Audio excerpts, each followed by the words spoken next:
Hello, my fellow Nigerians.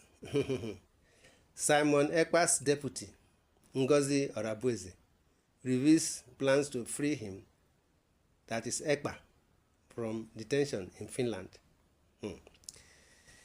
The deputy prime minister of the Biafran government in exile, Ngozi Ezobika Orabueze, has made a vow to ensure the release of Simon Ekpa, the self-proclaimed Prime Minister of the Biafran government in exile from detention in Finland. Ekpa is currently being held in Finland for suspected terrorist activities, including using social media to spread separatist propaganda linked to the indigenous people of Biafra, IPOB. In a Christmas message, Orabueze expressed her commitment to achieving the actualization of the United States of Biafra and securing Ekpa's release. She urged the people of Biafra to continue trusting and supporting the United States of Biafra government under her stewardship. Orabueze's message read, "As we celebrate this festive season, I extend my warmest Christmas wishes to every law-abiding Biafran, and especially to the Biafran Defense Forces, for their unwavering defense of the territory of the United States of Biafra against the occupying Nigerian terrorist state actors. May this unity bring joy, peace, and an abundance of love into our homes. We stand on the cusp of a new year, and with it, we look forward to a future filled with a great promise and prosperity. I urge you to continue placing your trust in supporting our government.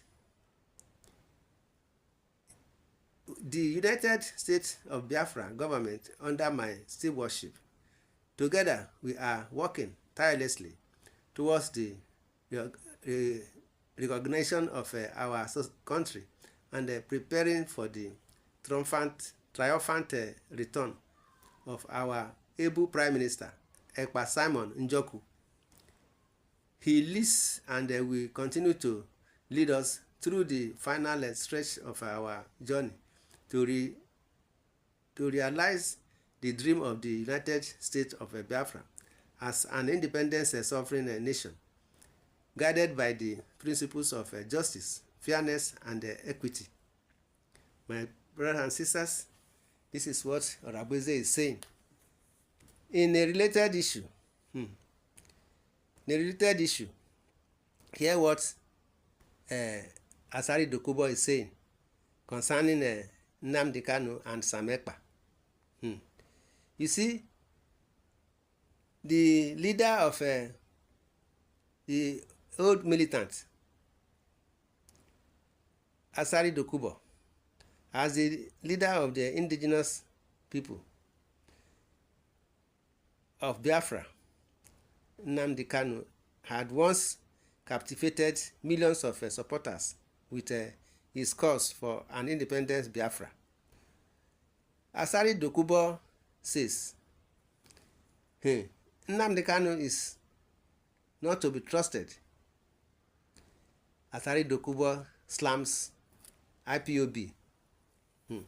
In the bustling heart of Nigeria's political landscape, the tension between the country's various ethnic groups, political factions, and regional movements has reached new heights.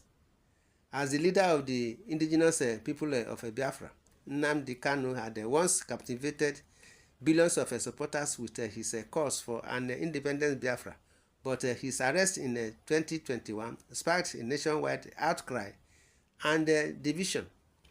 Yet, amid his strife, one outspoken critic has emerged, Asari Dokubo, the fiery leader of the Niger Delta People's Volunteer Force, a group known for its militant advocacy for the rights of the Niger Delta people. The anonymously between dokunbo and kanu had smeared for years, but it was a recent set of comments from dokunbo that ignited a political firestorm. During an interview with a local news outlet, dokunbo openly labeled Nnamdi Kanu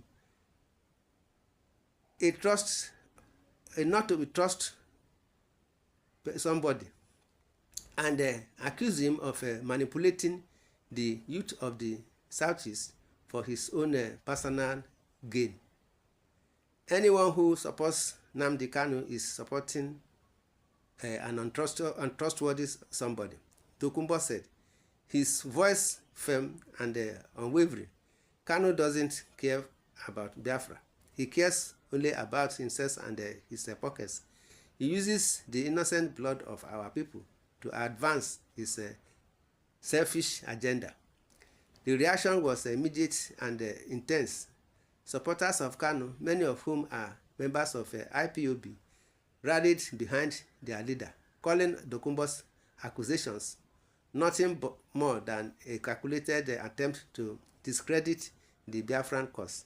The insults and counter-insults between the two men went viral, spilling into social media, where both sides took to spreading their version of the truth. For Kanu supporters, the remarks from dokunbo only served to paint a target on his back, accusing him of aligning with the Nigerian government in efforts to suppress the Biafran independence movement. Dokunbo is a sell-out. One prominent IPOB member tweeted, he was never serious about freedom for the Niger Delta, and now he is attacking the one man who has been the voice for the oppressed. But to many in the Niger Delta, Dokunbo's criticism struck a chord. In their eyes, Kanu had gone too far in his pursuit of Biafran secession, disregarding the broader issues of unity and development within Nigeria. They argued that the cries for Biafra had in many ways ignored the struggles of other marginalized regions, especially the Niger Delta, where environmental devastation and economic exploitation have been persistent issues for decades. Dokunbo's remarks were not just a personal attack on Kanu, but an ideological divide. His argument centered around the reality that the Niger Delta struggle was fundamentally different from the demands of the Southeast, where we are not just fighting for an independent state. Dokunbo said in a subsequent rally, we are fighting for the right to live. The oil of the Niger Delta fuels the nation, yet we remain among the poorest in the country. For many, the clash between the two leaders was symbolic on the broader struggles within the country. Regional leaders vying for recognition, resources, and a seat at the table. The rift between Kanu's IPOB and Dokunbo's NDPVF illustrated not just a personal dispute, but a deep ideological rift within the broader Nigerian political and social context. As the drama continued to unfold, it became clear that both Kanu and Dokunbo were not simply leaders of movements. They were symbols of the larger unrest within the country. For Kanu, the fight for Biafra was a mission he would not abandon, no matter the cost.